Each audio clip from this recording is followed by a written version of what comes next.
आप सोच रहे होंगे तो एक ट्रिप की वीडियो थी और मेरी हालत ऐसी कैसे हुई।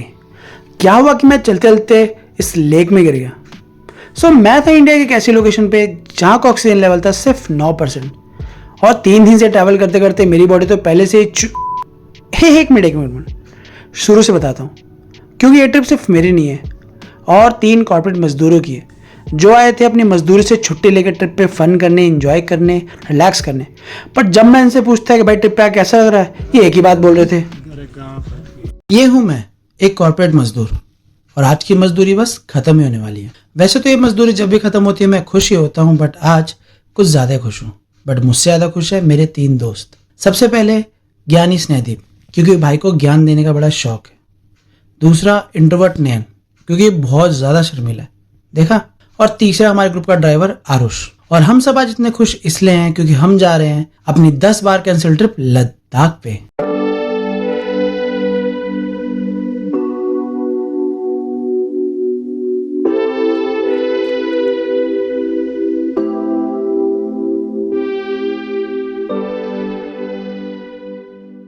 तो पहले बता दो कि हम चारों में से एक कोई बहुत बड़ा पनौती है, क्योंकि हम कुछ भी डिसाइड करते हैं करने के लिए उसमें कुछ ना कुछ मनुष्यत हो ही जाती है। जैसे कि हमने सोचा कि हम जाएंगे मनाली वाले रूट से, बट वहां पे इतनी बारिश हुई कि बाढ़ आ गई और वो रूट बंद हो गया। तो हमने डिसाइड किया हम जाएंगे दिल्ली से हरियाणा, हरियाणा से पंजाब, फिर जम्मू, फिर श्रीनगर, फिर कारगिल और फिर लेह। भाई बताने में जितनी आसानी लगी ना उतनी आसानी से बिल्कुल नहीं गए, आपको आगे पता चल ही जाएगा। और जब आपको पता होता है कि नेक्स्ट डे आपको रोड ट्रिप करनी है, वो भी इतनी लंबी, तो आप सुकून से सोते हो ताकि सुबह उठ के फ्रेश माइंड से ड्राइव कर सको। बट हमारे साथ ऐसा नहीं है, हम रात भर बकचोदी करते रहे और फिर 3 बजे हमने कैब करी, क्योंकि हमें जाना था बवाना, जहाँ से हमें अपनी गाड़ी उठानी थी। और ये आरुष, जिसे आज पूरे दिन ड्राइव करनी है, साला 24 घंटे से नहीं सोया था। और जब मैंने इसे बोला कि भाई सो जा, तो कहता था जो होगा देखा जाएगा। तो मैंने तो हनुमान जी की मूर्ति रख ली थी, क्योंकि भाई अब वही बचाएंगे हमें इस ट्रिप पे। तो 3 बजे के निकले हुए हमें गाड़ी मिलती है सुबह 5:30 बजे। और भाई इस गाड़ी ने इस ट्रिप पे हमें जो रुलाया है ना, आपको आगे वीडियो में पता चल जाएगा। जब हमने गाड़ी बुक की थी तो इसके रिव्यूज बहुत ही अच्छे थे। गाड़ी बहुत ही स्पेशियस और पावरफुल है, लॉन्ग ट्रिप के लिए बनी है। गाड़ी मिलते ही पहले हमने ऊपर से गाड़ी को चमकाया, साफ किया, क्योंकि हमें पता था कि अगले 9-10 दिन हमें इस गाड़ी में ट्रैवल करना है। बट दुनिया की कोई भी गाड़ी हो, अगर उसे मेंटेन करके ना रखा जाए तो वो आपको रुलाएगी, खासकर अगर आपकी ट्रिप इतनी लंबी लद्दाख की है तो गाड़ी में सामान रखने के बाद हम बैठते गाड़ी के अंदर, ऑन करते हैं हमारा मैप, उसमें डालते हैं हमारी पहली डेस्टिनेशन जो कि है उधमपुर। हमारा प्लान था कि आज शाम तक हमें पहुंचना उधमपुर और अगले दिन निकलेंगे श्रीनगर के लिए। तो मैप सेट करने के बाद हम ऑन करते हैं हमारा म्यूजिक सिस्टम, गाना प्ले करते हैं ऑन वॉल्यूम 1। समझ रहे हो ना? तो मैंने क्या कहा था, मनुष्यत, तो देखो होगी मनुष्यत। हमें आगे बढ़े हुए सिर्फ आधा घंटा ही हुआ था और गाड़ी में कुछ दिक्कत आ गई है, गाड़ी स्टार्ट नहीं हो रही है। इस ट्रिप की पहली भसड़, आधा घंटा गाड़ी चलने की, गाड़ी खराब हो गई। कॉल किया तो पता लगा कि गाड़ी की बैटरी में कुछ दिक्कत है। धक्का उक्का भी लगाया पर गाड़ी चली नहीं। तो कॉल करके मैकेनिक को बुलाया, वो आया 1.5 घंटे में, उसने करी बैटरी चेंज और हम बढ़े आगे। थोड़ा आगे बढ़े तो पता चला कि हम लोग आ चुके हैं सोनीपत। और सब जानते हैं कि हर हफ्ते दिल्ली वाले सोनीपत आते हैं परांठे खाने के लिए। तो हमने सोचा अगर हम सोनीपत में हैं तो क्यों ना हम भी जाओ परांठे खाए। तो हम आगे बढ़ते हैं और पहुंचते हैं अमृत सुखदेव। मैं यहाँ पहली बार आया था और भाई जगह सच में बहुत ही प्यारी है। ऐसी थोड़ी पूरा दिल्ली उठ के आते हैं यहाँ पे सिर्फ परांठे खाने के लिए। हमारे साथ एक दिक्कत थी, भूख तो हमें बहुत जोर की लगी थी, बट नींद इतनी आ रही थी क्योंकि रात भर के सोए नहीं थे कि दिमाग काम करना बंद कर गया था। और भाई पागलों जैसी हरकतें करने के थे, जैसे आप इसे देख लो। ऐसे नहीं होता भैया। वाओ, मैं ऐसे ही इसे ज्ञानी स्नेहदीप नहीं कहता हूँ भाई। ये कई बार यहाँ पे आ चुका है तो ये बताने लगा कि 1 कटोरी मक्खन आएगा, 1 कटोरी प्याज आएगा, ये आएगा, वो आएगा। तो इसकी बातें सुनते सुनते हमने किए पराठे ऑर्डर। मैंने किया आलू गोभी पराठा, पर पराठे से अच्छा मुझे लगी यहाँ की चाय पीने के बाद नींद भाग गई। नयन और स्नेहदीप ने तो प्लान बना लिया था कि भाई वो पीछे बैठ के सो जाएंगे, बट मैं बैठता हूँ आरुष के साथ आगे, तो मैं सो नहीं सकता था क्योंकि भाई वो ड्राइव कर रहा है, उसे सोने नहीं देना। तो उसे नींद आया, मुझे नींद आया, तो हम दोनों मिलकर करने लगे बकचोद। भाई सब बहुत थक गए थे, सो गए थे। मैं अभी भी उठा हूँ, बाकी ये लोग अभी सो ही रहे हैं और ये भी सो रहा है और ये भी। ए भाई तेरे को नहीं सोना है? स्नेहदीप सो रहा है और ये नयन भी सो ही रहा है और ये आरुष। भाई इस बंदे की माननी पड़ेगी। कब से जगह है तू? 36 घंटे से जगह हुआ है। और पिछले कितने घंटे से ड्राइव कर रहा है? 12 घंटे। 5 बजे हमने गाड़ी ली थी और अराउंड अभी 5:30 बज रहे हैं। भाई सोया नहीं है बिल्कुल भी, कंटिन्यूस ड्राइव कर रहा है। तो मैं कि जल्दी से उधमपुर पहुंच जाए ताकि ये जाके रेस्ट करे, क्योंकि कल इसको फिर 10 घंटे की ड्राइव और करनी है। हੱਸਦੇ ਚਿਹਰਿਆਂ ਦਾ ਮਤਲਬ ਇਹ ਨਹੀਂ ਹੁੰਦਾ ਕਿ ਉਹਨਾਂ ਨੂੰ ਕੋਈ ਤਕਲੀਫ ਨਹੀਂ ਹੁੰਦੀ। उधमपुर से कारगिल कवर करना है हमको। कल हमको करना है उधमपुर से कारगिल कवर और श्रीनगर में घूमना है। बाकी ऐसा कुछ रास्ते में यहाँ पे आया नहीं था जो दिखाने लायक। ये तो लाश है। तो हम लोग आपसे मिलते हैं उधमपुर में, है ना? ओके। हम लोग पहुँच चुके हैं उधमपुर और हम पहुँचे रात के 11:30 बजे। हमें लगे अराउंड 18 घंटे क्योंकि कांवड़ यात्रा चल रही है, उसकी वजह से कई रूट बंद थे। और तेल हमारा कितना खर्च हुआ आज? तेल हमारी 70 लीटर 70 लीटर तेल लगा जिसका कॉस्ट 7,000 रुपये। 7,000 सीधा सीधा। और खाने पीने में 4 लोगों का कितना हुआ टोटल? जगह जगह हमने खाए, सब मिला के 2,000 रुपये खाने में चले गए। 2,000 रुपये। तो मतलब 4 लोगों का दिल्ली से उधमपुर तक का 9,000 रुपये खर्चा हुआ अभी तक। और कल हमारी मेन जर्नी स्टार्ट होगी। कल हम जाएंगे श्रीनगर, उधमपुर श्रीनगर जाएंगे और ट्राई करेंगे कि कारगिल भी कवर हो जाए। सब मिलते कल आपसे। सब थक चुके हैं तो सब सोएंगे, कल मिलते हैं। सो गाइस आज डे 2 और हम लोग आए हैं उधमपुर सीधा मटन साहिब। और आज तो हम वैसे जाना है श्रीनगर, तो उधमपुर के आगे सबसे पास जगह थी मटन साहिब। ये गुरुद्वारा है बहुत ही प्यारा, और अगर आप उधमपुर आते हो तो यहाँ पे ज़रूर आना। हम यहाँ पे थोड़ा नहाएंगे पवित्र जल से। जा रहा हूँ मैं नहाने। आया था, सोच के आया था। कॉर्पोरेट मजदूरों को मस्ती करने का मौका मिलता है तो वो भाई बच्चों को भी पीछे छोड़ देते हैं। और मेरे को यहाँ पे अपनी तबीयत थोड़ी खराब लग रही थी, सांस लेने में थोड़ी दिक्कत सी हो रही थी, बट मैंने इग्नोर किया क्योंकि भाई माहौल इतना मस्ती भरा था कि वहाँ पे ध्यान ही नहीं जा रहा था। मेरे हाथ में कैमरा देके छोटे छोटे बच्चे मेरी तरफ आए और अपनी कलाबाजियां दिखाने लगे। तो हमने उनसे चैलेंज लगाया कि भाई कौन ज्यादा देर तक पानी में बैठ सकता है, कौन ज्यादा तक तैर सकता है। यहाँ पे बहुत ही प्यारे शिव जी की एक मूर्ति थी, बट वहाँ वीडियो बनाना अलाउड नहीं था, तो मैं उसकी वीडियो बना नहीं पाया। हमारा प्लान था कि हम यहाँ पे 15 से 20 मिनट रुकेंगे, पर 1.5 घंटे तक नहाते रहे। और नहाते नहाते स्नेहदीप की बॉडी पूरी ठंडी पड़ गई, तो उसे गर्म करने के लिए देखो ये क्या कर रहा है।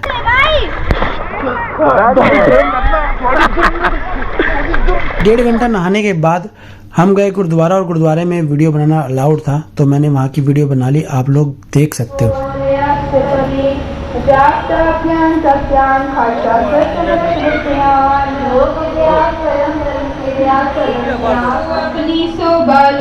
साध संग हो मैं छोरे को जन्म मरण के डरे साजना की सरनी को जाने नीचा सौ गनिए सब ते सगर कटा को देवो दान करण करावन हार स्वामी सगर गुरुद्वारे से नहा नु के मत्थे टेक के से बाहर निकल रहे हैं।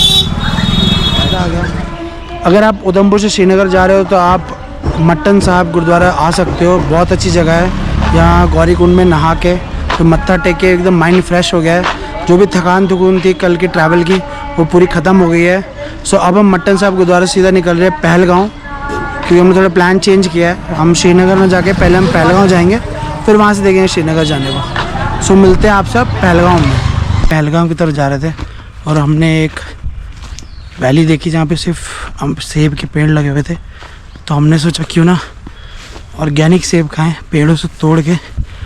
और ये है सिर्फ 100 रुपीज़ की जी। थोड़ा जाना है, आगे जाना है थोड़ा। भैया बताएंगे हमें कौन से पेड़ तोड़ना है। दिल्ली में सेब कितने रुपए किलो है? ओनली 260 पर और केजी। यहाँ कितना मिल रहा है हमको? 100 रुपीज़ पर केजी कश्मीरी सेब। कश्मीरी से। और हम क्या करने वाले? पेड़ से तोड़ के लाइव दिखाएंगे आपको, प्रूफ के साथ आ जाइए। चलो, ये आप देख सकते हैं सेब ही सेब लगे। इतना शशि, इतना नजदीक से कभी सेब देखे हो? अरे हमारे पूर्वज गुजर गए, नहीं देखे हम।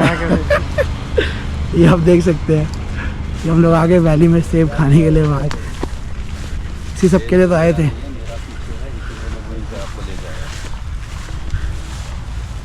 हरे वाले कच्चे होते नहीं भैया?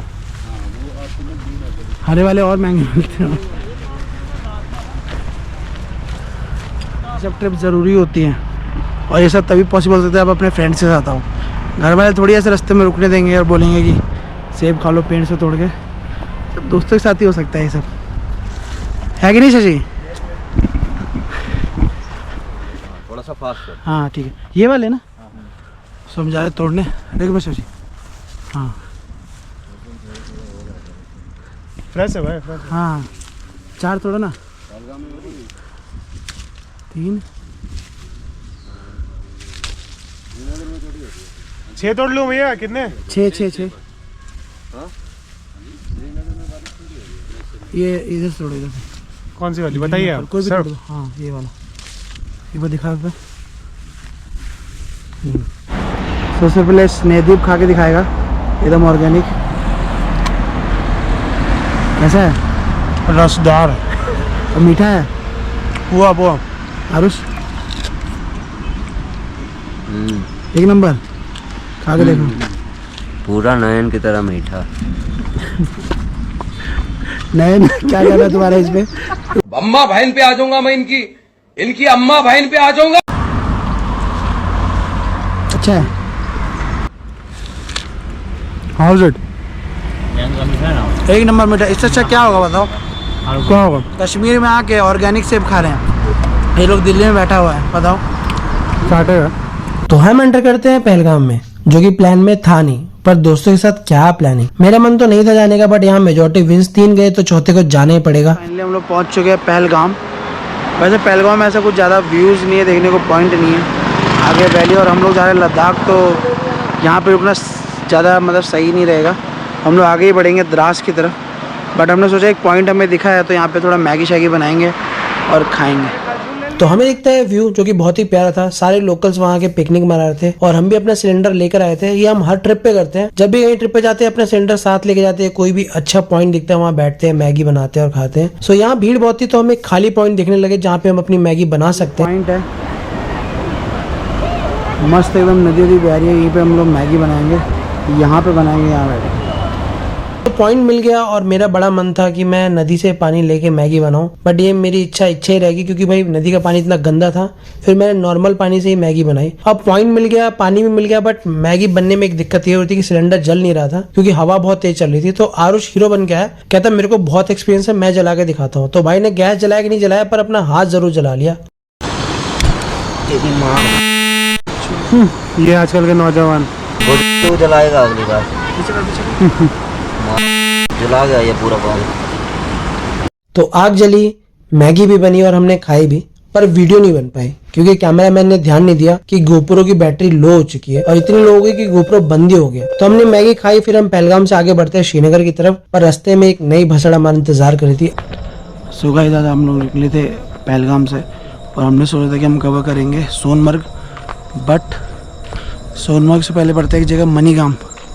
तो मनीगाम में ये रूल कर दिया है, जब तक ये अमरनाथ यात्रा चल रही है, कि 5 बजे के बाद आप आगे नहीं जा सकते। 5 बजे शाम के बाद आप आगे नहीं जा सकते, फिर अगले दिन सुबह 5 बजे आप आगे जा सकते हो। तो हम लोग अभी रुक रहे हैं यहाँ पे मनीगाम बेस कैंप है आर्मी का। खाना पीना रहना सब आर्मी की तरफ से है, और टेंट में रहना शायद 300 रुपये कॉस्ट है उसकी। तो आगे चलते हैं और देखते हैं कि कैसा इंतज़ाम है यहाँ पे। प्लस अब हम सुबह उठेंगे 6 बजे के अराउंड, और तब निकलेंगे सोनमर्ग के लिए। हम लोग को ये आराम से पहुंच जाए ऐसा हो ही नहीं सकता, और ये आर्मी एरिया था तो वीडियो बनाना अलाउड नहीं था। पर जिस टेंट में मैं रुका था मैंने उसकी वीडियो बनाई, आप लोग देख सकते हैं। ये टेंट है, दादी को फोन पे ले रहे हैं इसी में, ठीक है। ये स्नेहदीप लेटा हुआ है, और ये आरुष लेटा हुआ है। अच्छा टेंट है, 300 रुपये का पड़ा, 300 रुपये पर हेड। बाकी खाना फ्री है, लंगर है, और बाकी वो फ्रेश होने की और सब चीज़ की व्यवस्था भी है।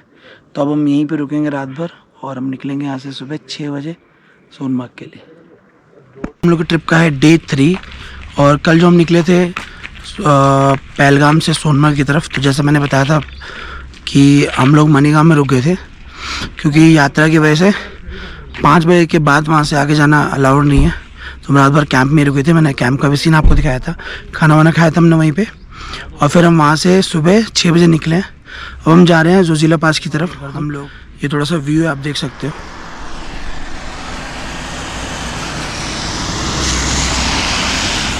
ये हम सब खड़े यहाँ पे, हमारी गाड़ी है। सब हमारा मेन स्टॉप होगा जोजिला पास, वहाँ रुकेंगे, क्योंकि हमारा 3 दिन हो चुके हैं हमें आए हुए। तो हम सोच रहे हैं कि कारगिल ना रुक के हम सीधा ले रुकेंगे। अगर हम कारगिल रुके तो मैं कारगिल मेमोरीज का भी एक व्लॉग बनाऊंगा। सो अभी हम निकलते हैं जोजिला पास की तरफ, बट हमें एक व्यू दिखा, और व्यू बहुत प्यारा था, तो हमें सोचा क्यों ना यहाँ पे मैगी बनाई जाए। आप भी व्यू देख सकते हो, मस्त नदी बह रही है, और ये साइड में छोटी है। ये सब रील्स में देखा था मैंने, ये देख के ऐसा मन कर गया कि यहाँ पे मैगी बनाई जाए। और लड़कों को ठंड लगनी चालू हो गई है, देखिए सामने जैकेट पहन लिया है।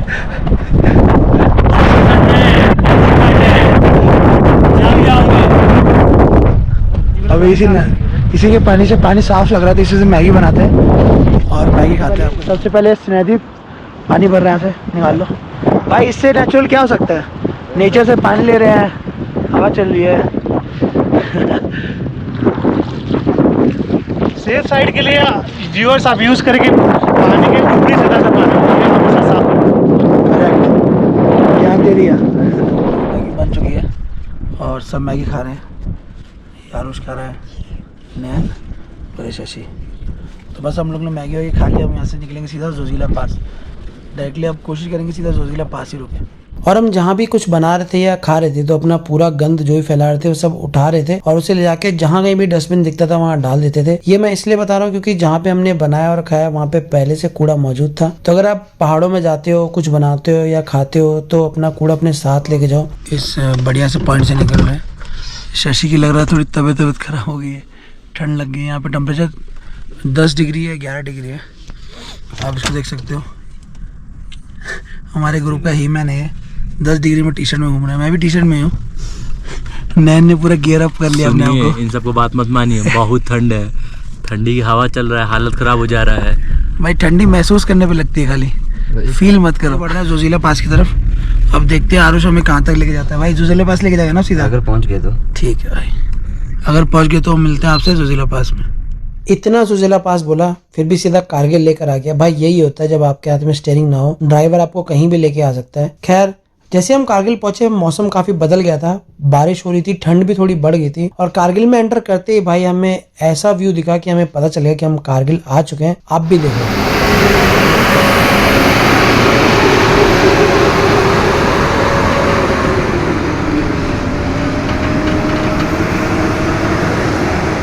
सो कारगिल में थोड़ा आगे बढ़ते ही मेरी नजर पड़ती है BRO मतलब बॉर्डर रोड ऑर्गेनाइजेशन। ये एक ऐसी ऑर्गेनाइजेशन है जिसे इंडियन आर्मी चलाती है और इस ऑर्गेनाइजेशन के अंडर सारी कंस्ट्रक्शन होती है कारगिल में, लेह में और लद्दाख में भी। इसका सबसे बड़ा एग्जांपल है ये रोड, ये मक्खन रोड जो इंडियन आर्मी ने बना रखी है, जिसकी वजह से लद्दाख आना इतना ईजी हो गया है। आप देख सकते हो पिछले कुछ सालों में लोग कितनी फ्रीक्वेंटली लद्दाख आ रहे हैं, अच्छी खासी जनता लद्दाख आ रही है और घूम रही है। तो ये सब इस रोड की वजह से पॉसिबल है क्योंकि रोड बहुत ही मक्खन है। सो ये सब इंडियन आर्मी का काम है भाई। इंडियन आर्मी का काम हमेशा ही बढ़िया होता है। बढ़ रहे थे लेह की तरफ, हमें एक बहुत प्यारा व्यू दिखा तो हमने सोचा हम आपके साथ शेयर करते हैं। वाह क्या एक्टिंग कर रहा है। और शांति और व्यू, बहुत प्यारा व्यू दिखा दो। ये कुछ अलग ही व्यू था, जैसे कि हम लोग किसी रेगिस्तान में आ गए हो और ये रेत के पहाड़ आसपास हो। मैं बहुत बार पहाड़ों में गया हूँ बट मैंने आज तक ऐसे पहाड़ कभी नहीं देखे थे। कोई वेजिटेशन नहीं, कोई पेड़ पौधे नहीं, एक घास तक नहीं थी, एकदम नंगे पहाड़ थे। और यहाँ पे पिन ड्रॉप साइलेंस था एकदम, मतलब कुछ आवाज नहीं आई थी, बड़ी शांति से आधे घंटे तक यहाँ पे रुके थे। पॉइंट बहुत अच्छा था तो इन लोगों ने फोटो वोटो भी खिंचवाई थी। और हम सिर्फ 3 घंटा दूर थे लेह से। बज रहे हैं अराउंड 8 और हम ऑलमोस्ट पहुंच चुके हैं लेह। यहाँ से 32 किलोमीटर है और मुझे थोड़ी मोशन सिकनेस की दिक्कत है और हम लोग काफ़ी गाड़ी में ट्रैवल कर रहे हैं तो मेरे लिए थोड़ा दिक्कत हो रहा है, गला भी बैठ गया इस वजह से। तो अगर आपको मोशन सिकनेस की दिक्कत है तो मैं प्रेफर करूँगा कि आप लोग फ़्लाइट से ही आओ। ऐसा लगता है कि मैनेज हो जाएगा बट नहीं हो पाता, दिक्कत हो जाती है। बाकी दूसरा मैंने सोचा एक व्यू बहुत अच्छा सा दिखा तो आप लोगों को भी दिखाऊँ, ये देखो। तो किसी तरह हम लोग ऑलमोस्ट पहुंच जाते हैं लेह। शरीर में बहुत दिक्कत हो रही थी बट दोस्तों का साथ था इसलिए ज्यादा कुछ फील हुआ नहीं। बट असली भसड़ होने वाली है लेह और लद्दाख में, जो कि आपको देखने को मिलेगा अगले पार्ट में। तो अगले पार्ट में आपको पता चलेगा कि लेह में क्या करना चाहिए और क्या नहीं करना चाहिए। तो आप अगर चैनल से जुड़ते हो तो हम मिलते हैं नेक्स्ट पार्ट में। तब तक के लिए stay safe, take care and bye bye. हो गया गाड़ी में कुछ दिक्कत हो गई क्या? लौट नहीं फरहान, ये रैंचो और ये कौन है? भिंडी 12 रुपए किलो।